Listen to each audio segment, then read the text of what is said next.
इसमें हम उनसे पूछ रहे हैं कि इतनी बड़ी एक्सरसाइज आप कर रहे हैं तो आप ऑल पार्टी मीटिंग क्यों नहीं बुलाए?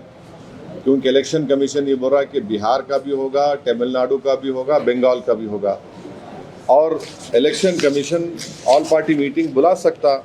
अभी तो कोई इलेक्शन नहीं है, आप बोलते इलेक्शन हो तो सुपीरियर बॉडी आर्टिकल 329 के तहत कोई इलेक्शन नहीं है।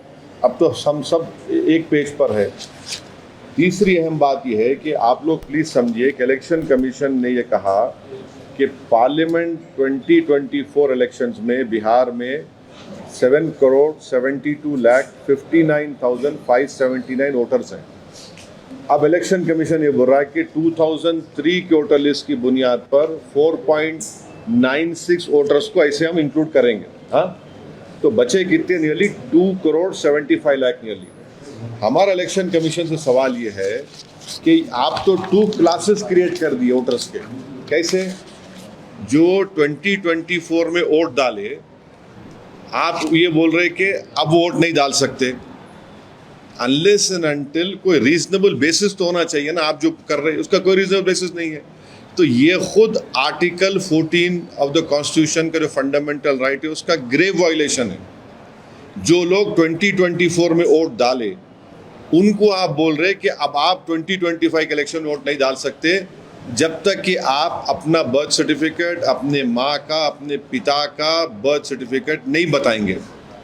तो ये खुद ये आप एक वो कर दिए। अच्छा, मिसाल के तौर पर अगर कोई बिहार में कोई पार्लियामेंट इलेक्शन में फर्ज करिए कोई 20,000 वोट से कोई सीट हार गया, कोई पार्टी का कैंडिडेट, और आप ये बोलेंगे समरी इंटेंसिव रिवीजन में कि यहाँ पर 20,000 नाम गलत थे, इलीगल माइग्रेंट्स थे, शिफ्ट हो गए, तो फिर 24 का इलेक्शन चैलेंज करना दो मेरे को। फिर आप मेरे को चैलेंज कर दो 24 का इलेक्शन। ये क्या कर रहे हैं आप? और छठी बात यह है कि बिहार में जो सिविल रजिस्ट्रेशन सिस्टम है, सिविल रजिस्ट्रेशन सिस्टम ये बोलता है कि 2000 में बिहार में रजिस्ट्रेशन ऑफ बर्थ का परसेंटेज खाली 3.7 था 2000 में, और पूरे इंडिया में 56.2 था। 2004 में बिहार में रजिस्ट्रेशन ऑफ बर्थ था 11.5%, 2005 में 16.9 था। वैसे ही उसी पीरियड में कंट्री में 60.4 था 2004 में, 2005 में 62.5 था। आप जो क्या बोल रहे भी आप क्या बोल रहे कि इलेक्टर्स जो 1787 के बाद पैदा हुए उन्होंने अपना date of birth, place of birth बताना। फिर जो 17 से 2/12/2004 तक पैदा हुए वो लोग अपना डेट ऑफ बर्थ देना, प्लेस ऑफ बर्थ बताना, अपने माँ का या पिता का देना, और जो 2/12/2004 के बाद पैदा हुए वो अपने माँ, अपने बाप का, अपना खुद का देना। अरे भाई, बिहार में 2000 में 3.7 था रजिस्ट्रेशन ऑफ बर्थ, 2004 में 11.5, 2005 में 16.9। आप बगैर किसी पॉलिटिकल ऑल पार्टी मीटिंग बुलाए, कंसल्टेशन करे, आप पूरी वोटर लिस्ट का रिफॉर्म कर रहे हैं। अगर आपको पायलट बेसिस पे करना था तो कोई यूनियन टेरिटरी का करते, आप दिल्ली का करते, चंडीगढ़ का करते। आप पूरे इस तरीके से कर रहे। और एक हमारे को एप्रीहेंशन जो है वो ये है कि आप BLOs को अनब्रिडल्ड पावर्स दे दिए कि वो अगर जाएगा, कोई घर पे नहीं मिलेगा तो वो रिपोर्ट कर सकता ERO को, AERO को, और ERO उस केस को रिफर कर देगा कॉम्पिटेंट अथॉरिटी को सिटीजनशिप एक्ट 1955 के तहत। तो ये NRC हुआ नहीं हुआ बताओ हमारे को? अरे completely wide unsupervised power ERO को ECI ने दे दिया। इससे ना सिर्फ डिसएनफ्रेंचाइजमेंट होगा बल्कि lead to loss of livelihood होगा।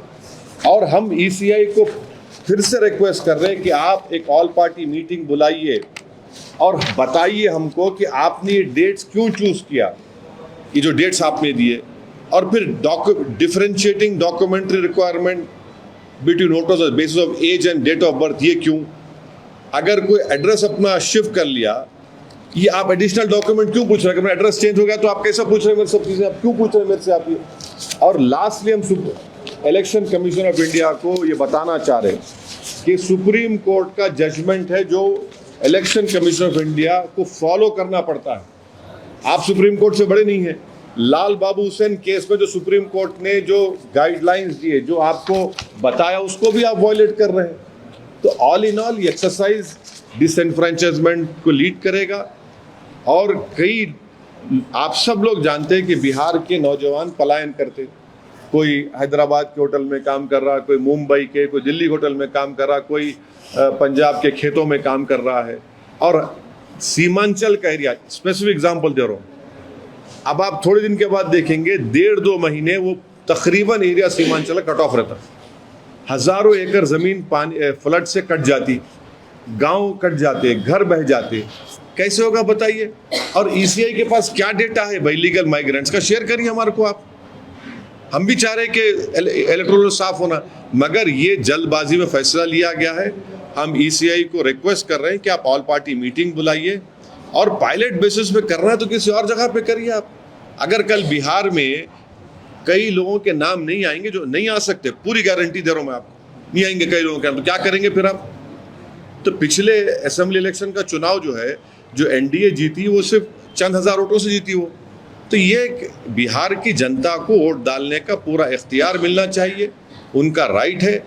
हाँ, अगर कोई चीज गलत है उसको सही करिए, मगर ऐसा तो नहीं करेंगे ना आप।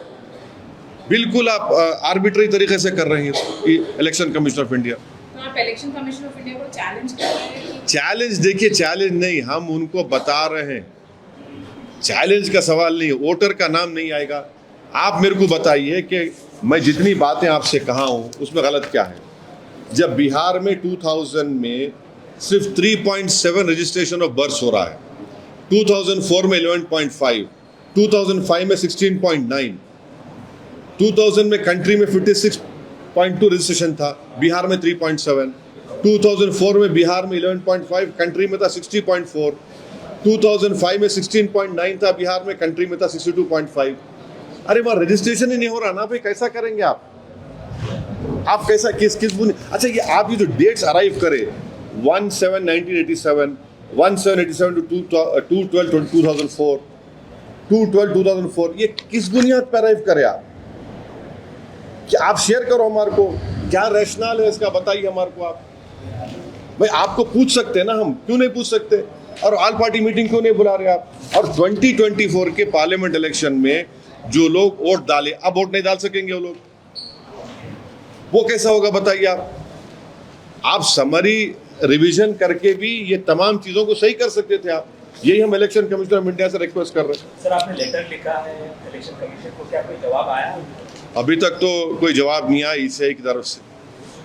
अभी 2003 का जो डेटा है, आपने जो कहा कि ईसीआई के वो इसमें इन्वॉल्व करने की बात नहीं, इलेक्शन कमीशन ऑफ इंडिया ये बोल दिया कि 2003 के वोटर लिस्ट में 4,94,00,000 लोगों के नाम आते, वो अब इंक्लूड हो जाएंगे। मगर 2024 के पार्लियामेंट इलेक्शन में ईसीआई का डेटा ये बोल रहा है कि 7,72,59,579 इलेक्टर्स थे। तो 4.94 आगे, तो नियरली 2,75,00,000 वोटर के नाम नहीं आए ना अभी। उनको आप वोटर लिस्ट, अब उनको आप बोले बर्थ सर्टिफिकेट लाओ, कहाँ से लाएंगे? जब 2024 में इलेक्शन वोट डालने क्यों दिया आप उनको? आप ये बोल दो कि 2024 के इलेक्शन गलत था, बोलो फिर आप।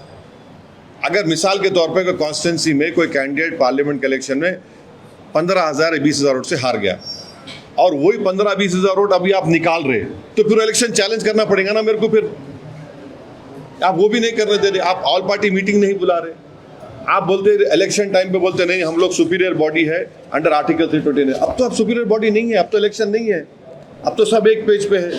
क्योंकि आप बोल रहे कि बिहार के बाद तमिलनाडु और वेस्ट बंगाल भी करेंगे, तो आप ऑल पार्टी मीटिंग बुलाइए, सबसे राय लीजिए, पूछिए। और ये एक बात सुनिए, इतना बड़ा एक्सरसाइज कैसे एक महीने मुकम्मल होगा? एक महीने में कैसा मुकम्मल करेंगे आप? अभी तो सीमांचल के एरिया में तो फ्लड शुरू हो जाएंगे, कई इलाके बिहार के पानी में डूब जाते। आपको क्या लग रहा है सर, क्यों हम वही जानना चाह रहे, इतना जल्दबाजी की क्या जरूरत थी? आपने देखिए, आपको मैं बता रहा हूँ, इलेक्शन कमीशन ने जनवरी 2025 तक यही कहा था, यही सोच रहे थे कि यही समरी रिवीजन के ऊपर इलेक्शन होगा, राइट। अचानक आपने ये फैसला लिया। अच्छा, डेट्स मैं आपको बोल रहा हूँ, स्पेसिफिक डेट्स आप देख लीजिए। 23 अप्रैल को इलेक्शन कमीशन ने पॉलिटिकल पार्टीज के BLOs को, मैंने 10 रिकॉग्नाइज पॉलिटिकल पार्टीज को 2 डे का ट्रेनिंग दिया। कब दिया? 23 अप्रैल 2025। आप बोले एक SIR होगा।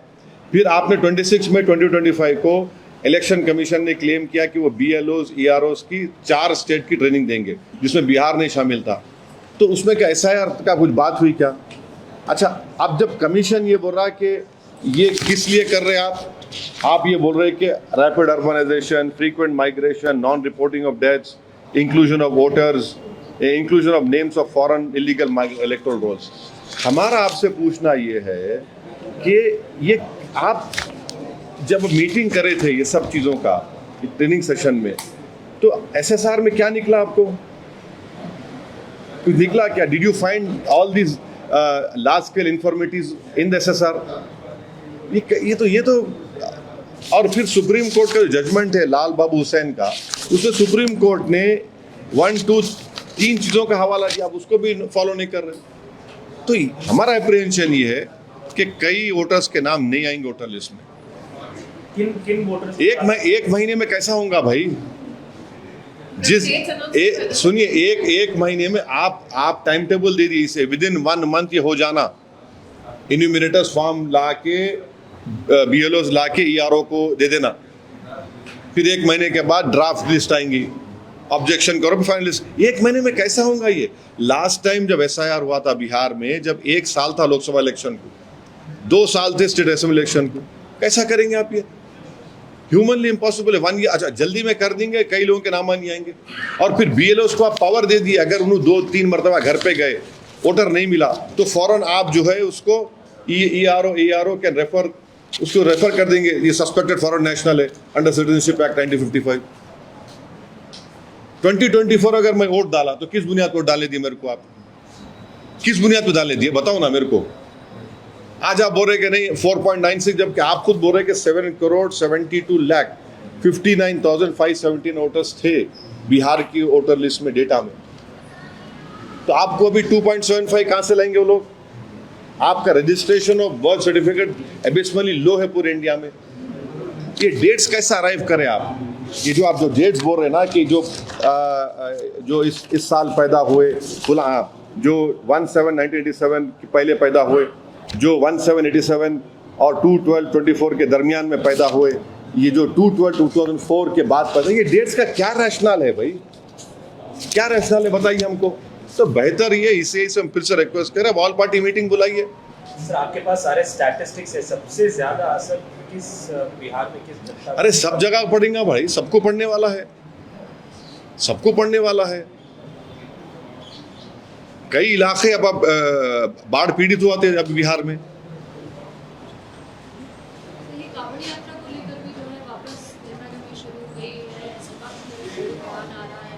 देखिए ये जो है ना मुजफ्फरनगर बाईपास के पास बागों वाली और एक सरवट और बजीरी, ये 3 गांव है। यहाँ पर कई होटलां हैं और बरसों से है। ये समझ में नहीं आ रहा कि 10 साल पहले इन जगहों पर कुछ नहीं होता था, पीसफुली सब कांवड़ यात्रा जाते थे। अब ये क्यों हो रहा? और फिर वो होटल पे गए, एक पकड़ लिए एक आदमी को, उसका आधार कार्ड दो, बोले वो नहीं। ये होते कौन? ये विजिलेंटी होते कौन ग्रुप्स? ये सरकार चला रहे या फिर एडमिनिस्ट्रेशन सरकार चला रहा? उसका आधार कार्ड नहीं मिला तो बोले पैंट उतारो। क्या है ये गंदगी है? और फिर बाद में मालूम हुआ पुलिस नोटिस दी। नोटिस देने से नहीं, उनको अरेस्ट करो, रोको आप उनको। अगर पुलिस अपना काम नहीं कर रही तो ये सब विजिलेंटीज कर रहे हैं वहां पर। ये खुद गवर्नमेंट बने हुए हैं, सुपीरियर गवर्नमेंट बने हुए हैं। तो सर ये इंडियन अलायंस के नेता भी ये कह रहे हैं कि ये यात्रा को हेट्रेड में नहीं बदलना चाहिए, थोड़ा सरकार सपोर्ट करती हो तो ठीक है। नहीं, कोई हेट्रेड नहीं, कोई हेट्रेड की बात नहीं कर रहे। जाके तुम्हारा पैंट उतारो तुम क्या बोलते हैं? उनके कोई लीडर को बोले तुम्हारा पैंट उतारो क्या बोलते हो लोग? एसपी के अरे क्या बात कर रहे हैं? वो जो बेचारा उसका नाम गोपाल है, क्या है तमाशा है? किसको राइट है जाके होटल में? कौन है आप बोलने वाले? किसके आप जाते कैसे होटल में? आप हु आर यू? आप पुलिस है, सुप्रीम कोर्ट ऑर्डर दिया last time, supreme court order आज भी रिलीवेंट है। आप होते कौन जाने वाले वहां पे? तुम्हारे को धरना देना है, तुम जाके धरना, तुम होटल में कैसे जाते? तुम किसके होटल में? तुम होते कौन? तुम गवर्नमेंट है, तुम कानून है, कौन है तुम?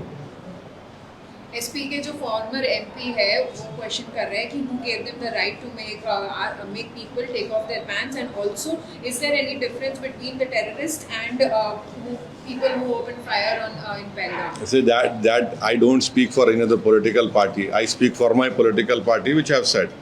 अब उनका मैं कहीं को बोलूंगा, उनके पास है, उन्हें बोलते मैं क्यों बोलूंगा? क्या कर बिहार रहे में हैं? हाँ? के नाम पर जो है ये देखिए, किसी सिटीजन को जाकर होटल में घुस के ये तुम्हारा नाम बोलो, आधार कार्ड दिखाओ, अरे तू होता कौन भाई? तू होता कौन पूछने वाला? और सरकार क्यों अलाउ कर रही है लोगों को? आप कल के दिन अगर कोई टीवी चैनल में चले जाएगा, एंकर को पूछेंगे, आपके जितने बड़े एंकर है, तेरा नाम क्या है बोल, उन्हें बोलेगा तूने तो आज मैं 9 बजे नहीं देखता, हाँ नहीं मालूम, नाम बोल, नहीं तेरा नाम ये नहीं है, पैंट उतार, कपड़ा उतार, क्या है ये? कहाँ रुकेंगे ये? आज होटल पे शुरू हुआ, कल आपके टीवी स्टूडियो में आ जाएगा, तैयार रहो आप लोग। आप क्या डिमांड करते हैं? अरे हमारा एक ही डिमांड है कि रूल ऑफ लॉ को फॉलो करिए। कोई भी कानून अपने हाथ में नहीं ले सकता। आपको शिकायत है, पुलिस में कंप्लेन करिए। आप जाकर होटलों के सामने क्यों तमाशा कर रहे? होटलों में क्यों जा रहे? आप कौन होते कौन? मैं आपको बार बार बोल रहा हूँ, ये बागो वाली, सरवट, बजीरी, ये जो मुजफ्फरनगर बाईपास पे है, 10 साल पहले सुकून से पूरा, आप क्यों हो रहा है गड़बड़? ये बराबर कांवड़ यात्रा जाती थी, जाती रहेंगी, मगर ये लोग कौन है भाई? सर, आरजेडी तेजस्वी यादव ने मुस्लिम कम्युनिटी को बुलाया, बोला कि एक डाइवर्सिटी की मिसाल है, मुसलमानों का रिप्रेजेंटेशन बराबर दिया जाएगा, एक्सेट्रा एक्सेट्रा। आप कई बार बोले हैं कि डिस्क्रिमिनेशन। एक बात सुनिए, गुलामी में और हिस्सेदारी में फर्क होता। हम हिस्सेदारी की बात कर रहे, गुलामी की बात ये लोग करना छोड़ना। हम बड़े, तुम्हारे पीछे चलो, ये नहीं होने वाला है। अगर आप हिस्सेदारी की बात कर रहे तो फिर सबको बराबर हिस्सा मिलना चाहिए। आप ये बोलेंगे नहीं तुम हमारे गुलामी करते रहो, हमारे लिए चादर बिछाओ, दरी बिछाओ, ये नहीं होने वाला है। सर, कांग्रेस के नेता अजय कुमार कहते हैं कि सिक्किम नेबरिंग कंट्री है, कैसा देखते हैं? अब भाई उनसे पूछ लो भाई, अभी तक तो ऐसा नहीं है ना, इंडिया का हिस्सा। आप उनसे पूछ लो। अरे हर एक का मेरे से पूछता रहे भाई तू। अच्छा, कल जो हादसा हुआ उसके बारे में बताइए। हाँ बिल्कुल तकलीफदेह हादसा है, बहुत तकलीफदेह हादसा है। ये गवर्नमेंट इंक्वायरी ऑर्डर करे और क्यों हुआ मालूम करे। इतनी बड़ी तादाद में 38 लोगों की मौत हुई है। इसमें झारखंड के भी 40 कई लोग हैं और DNA टेस्टिंग हो रही है। और ये दोबारा ऐसा ये चीज़ नहीं होना, ये बहुत तकलीफदेह बात है। सर, FIR में ये क्लियरली मेंशन है वो ओल्ड मशीनरी यूज किया गया है, मतलब कंप्लेनेंट नहीं, से एलिगेशंस आ रहे हैं, पर PCB कह रहा है कि हमारे मतलब रिसेंट वहाँ पे इंस्पेक्शन भी हुए, फैक्ट्री के डिपार्टमेंट भी कह रहा है कि वो रूल्स फॉलो कर रहे थे। मगर जो भी है, इतना बड़ा हादसा हुआ है, कभी तेलंगाना में, आंध्र प्रदेश में ऐसा हादसा नहीं हुआ।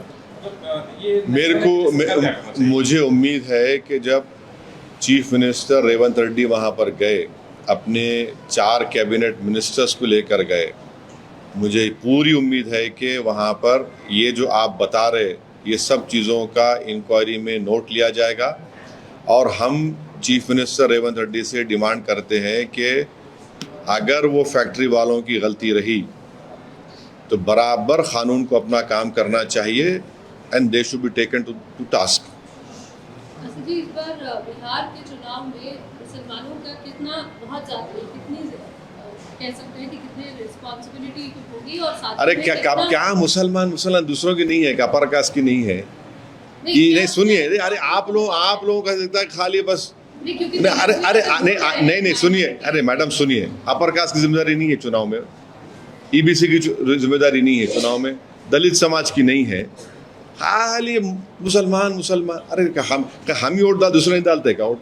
आप लोग पूछना अपर कास्ट किधर वोट डालेंगा, EBC किधर डालेंगा वोट, OBC किधर डालेंगा वोट, दलित समाज में मांझी है, पासवान है, हाँ, उसमें चमार भी है, फिर मुसलमान है, अब वो सब खाली मुसलमान। अरे अच्छा दिखता मुंह से बोलने से, टीआरपी बढ़ती, मगर सब्जी नोट डालते ना। आप कितने सीट पे कंटेस्ट? हाँ अभी अब टाइम है। किसी के साथ गठबंधन में जाने वाले सर, किसी के साथ अलायंस करने वाले। आपका क्या है? आप साथ में चलने की बात कर रहे हैं सर, गुलामी की बात नहीं कर रहे, लेकिन यहाँ की जो सरकार है यहाँ पर एक मुस्लिम रिप्रेजेंटेशन अभी तक नहीं हुआ है, लगभग 2 साल होने आ रहे हैं। कहाँ पे? या तेलंगाना की सरकार मुस्लिम रिप्रेजेंटेशन कहाँ पे मिनिस्टर नहीं है? मिनिस्टर नहीं है तो सीएम तो है ना, सीएम है ना, सीएम से बड़ा कोई हो सकता है क्या बोलो? अब हर चीज का जिम्मेदार मेरे पे बुला रहे, हम लोग आए ना, मैं हूं ना, और क्या है, सब है, सीएम है, इतने पूरे जगह बैठे हुए, पूरे जीत के आए सो लोग। देखिए जीत के, एक मिनट ठहरो, जीत के आए सो लोग पूरे बैठे हुए यहाँ पे। अब जो हार सुनो तो सही, जो हार गए सो मैं क्या करूं? नहीं देखो, जो जीत के आए, जो जीता वो सिकंदर ना। आपकी पार्टी से बनाना चाहिए क्या सर? अगर नहीं हमारे को कोई शौक नहीं है। हम पहले ही बोल चुके हैं कि हम रेवंत रेड्डी 5 साल मुख्यमंत्री हैं तेलंगाना का, और हम उनकी पूरी सपोर्ट करेंगे तेलंगाना के डेवलपमेंट के लिए। और उन्होंने हेड कर रहे स्टेट को, अब मेरे को क्यों पूछ रहे आप? एक मिनट, तुम्हारे घर में क्या पकड़ा मैं पूछता हूँ आके तुम्हारे को, तुम क्या फल्ली खा रहे? अरे तुम फल्ली खा रहे, तुम दाल खा रहे, मैं पूछता हूँ क्या? नहीं पूछता ना। तुम्हारा घर का मामला है, मेरे घर में क्या हो रहा मैं बोल सकता हूँ। अब मैं ये क्या है, ये दीवाना कूदने की आदत गलत है, लोगों को नहीं रहना ऐसा। सर बिहार इलेक्शंस में आप किसके साथ जाएंगे? मतलब ये भी सजेशंस आ रहे हैं, मतलब ये भी इंडिकेशंस आ रहे हैं कि आप किसी के साथ जा सकते हैं, वो कौन है भी, वो भी इंडिकेशंस आ रहे हैं। तो आप अगर क्लैरिटी दे देंगे तो हमारे state president, MLA, senior leader जनाब अख्तरुल ईमान साहब को पूरा हम इख्तियार दिए, आप इलेक्शन में जो स्ट्रेटजी आप बनाना चाहते हैं आप बनाइए, और देखेंगे क्या होता। वो तैयार होते नहीं होते नहीं मालूम, राजद वाले हम, क्योंकि आप लोग ही बोलते हैं वोट काट लिए। आप इतने सवालात कर रहे, एक बार नहीं पूछे मेरे 4 एमएलए कौन चोरी किए। हाँ क्या बोले तो आप पूछ रहे, छोड़ो है। हाँ वो आप बोले तो आपको याद आया, ना तो कहाँ याद आ रहा था, नहीं तो भूल गए थे आप। अरे अभी आप क्या पूछे मैडम, अभी आप क्या पूछे? मुस्लिम वोट। आप 4 एमएलए नहीं पूछे मेरे। हाँ ठीक है, अख्तर सुन तो आज तुम ऐसा मॉबलिंग चंग मत करो मेरे को। नहीं सुन लिया आप, पहले अख्तरुल ईमान साहब बात कर रहे, क्या होता देखेंगे, नहीं है तो हम चुनाव लड़ेंगे भाई, दबा के लड़ेंगे। जिससे भी सबसे बात कर रहे हो, इंडिया अलायंस के साथ जाने के चांसेस कुछ है क्या सर? क्लियरली पूछ रहा हूँ। नहीं ये क्लियरली कैसा बोलेंगे? क्लियरली कैसा बोलेंगे आपके तरफ से? नहीं, अगर आपको मैं बोलूंगा कल तुम्हारे को बेटा होता है, बेटी बोल सकते हैं, तुम नहीं बोल सकते ना, तो टाइम लगता ना उसको। सवाल ये था कि जिस तरीके से नीतीश कुमार से कैसा बातचीत करेंगे? समंदर के 2 किनारे कैसा एक हो सकते? नीतीश कुमार की वजह से तो सब ये दिन देखने में आ रहा है। अच्छा जी, मेरा सवाल ये है कि पिछली बार का जो आपका एक्सपीरियंस रहा है, उसके बाद अब कितना फैक्टर होने वाला है इस चुनाव? नहीं हम तो बराबर वहाँ पर एक पॉलिटिकल फोर्स थे, है और रहेंगे इंशाल्लाह, और हमारी पूरी कोशिश जारी है, पूरा हम लोग मेहनत कर रहे हैं और भी मेहनत करेंगे, चुनाव से पहले भी, चुनाव के दौरान भी। कितने सीट पे कंटेस्ट करने का? अभी तो टाइम है ना, टाइम है, कैसा बोलेंगे? बीसीआई को लेटर लिख दिया ना सर? हाँ लेटर लिखे, वोटर कैसे लिखे, बीसीआई को बोलूंगा मैं कितने टाइम है सर पार्टी को? अरे हाँ तो बोलेंगे, टाइम आया तो बोलेंगे, आप अप्रोप्रिएट टाइम पे आप तमाम को इत्तला करेंगे इंशाल्लाह। ओके, थैंक यू, चलिए।